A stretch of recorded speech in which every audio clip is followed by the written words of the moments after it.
what are your memories now, looking back on it, making that film and that scene with, I guess, with Paul? Well, first of all, it was brilliantly written because it was originally a play that was known as the Almeida. So it was already a well-written thing. And me and Paul had known each other for a few years before we did that. We were young actors. As young actors on the circuit, you kind of get to know each other. So we both kind of, I mean, he's a movie star and I'm an actor. He's a brilliant actor. But we both got to do it together. And we both trusted each other. So it was like two people who were connecting like good musicians, really. We both liked each other, admired each other, respected each other. And so the cooperation between, acting is a collaborative art form.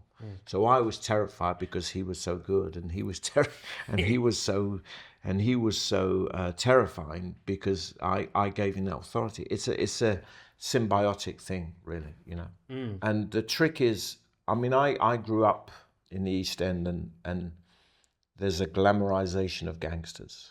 I have a rule where I try to avoid making films about gangsters as much as possible because I don't like the kind of Robin Hood vibe that I get from them. I don't like the romanticizing of it at all.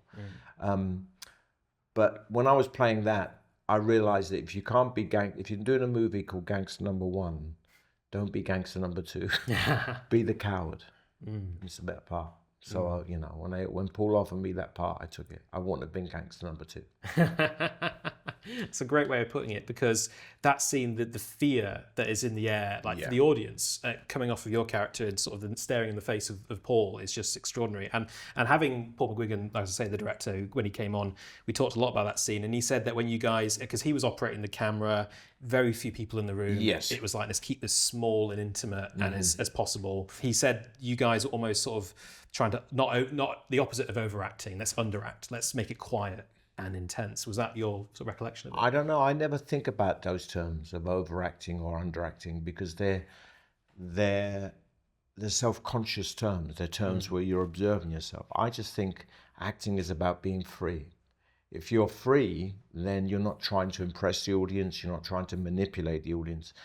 Terms like overacting and underacting are all about me trying to affect the way you, the audience, think of me. You don't exist. I'm in that scene with Paul Bettany, that's it. And I'm going to just do what I want to do. I'm just going to be free and authentic, and that's it, and then leave it there. Go and have a cup of tea afterwards and talk about it, but it's none of my business about overacting or underacting.